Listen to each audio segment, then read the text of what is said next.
Subscribe to our YouTube channel and press the bell icon to get the latest updates. नमस्कार, मेरा नाम पिंटू सिंह यादव है और आप देखना शुरू कर चुके हैं न्यूज़ लाइव। दोस्तों, सुहलदेव भारतीय समाज पार्टी के राष्ट्रीय अध्यक्ष ओम प्रकाश राजभर ने भारतीय जनता पार्टी से गठबंधन को लेकर कहा है कि राजनीति में सब संभव है, सभी के लिए हमारे दरवाजे खुले हैं, कोई रोक नहीं है। मेरी कोई बड़ी डिमांड नहीं है, सारी बात हमारी मानी जा सकती है, हम उनकी सारी बात मान सकते हैं। कुछ बात उनकी भी मानी जाएगी, कुछ हमारी भी मानी जाएगी, तो कमोबेश बात बन सकती है। राजभर शुक्रवार को अपने परिचित बीजेपी नेता से मिले भदोही पहुंचे थे। यहां पर उनसे बीजेपी से गठबंधन पर सवाल पूछा गया था, जिस पर उन्होंने कहा था कि हम उस स्थिति में यूपी में नहीं है तो दिल्ली में क्या बात करें। हमें दिल्ली में सरकार नहीं बनानी है, लेकिन हमारी ख्वाहिश है कि दिल्ली में हमारी उपस्थिति हो जाए।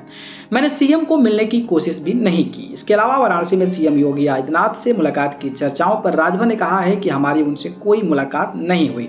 सर्किट हाउस में मेरा और उनका पहुंचना इत्तेफाक था। सूत्रों के हवाले से खबर चल रही है, तो हम क्या करें, हमारी मुलाकात नहीं हुई है और हमने उनसे मिलने की कोशिश भी नहीं की है।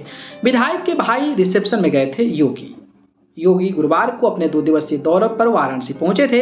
इस दौरान वो वाराणसी दक्षिणी के विधायक नीलकंठ तिवारी के भाई के रिसेप्शन पार्टी में शामिल हुए थे। इससे पहले सीएम योगी सर्किट हाउस भी गए थे। बताया गया है कि यहीं पर उनकी ओम प्रकाश राजभर के साथ करीब 25 मिनट तक बातचीत चली है।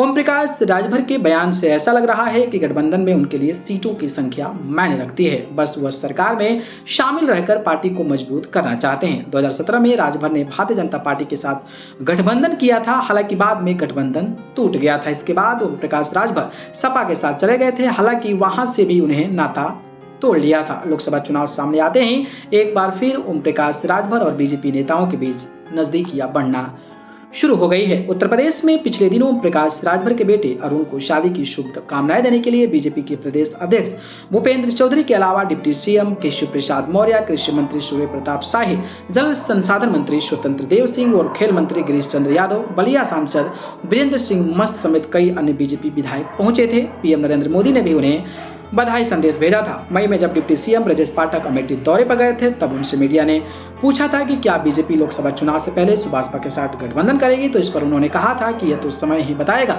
लेकिन ओम प्रकाश राजभर हमारे मित्र हैं, वो कहीं भी रहें, लेकिन लंबे समय से हमारे साथ हैं और हमारी मित्र मंडली में है। बाकी जिस तरीके से मुलाकात की चर्चा हो रही थी, इस तरीके से ओम प्रकाश राजभर की इस तरीके की सफाई को लेकर आपकी राय कमेंट बॉक्स। धन्यवाद।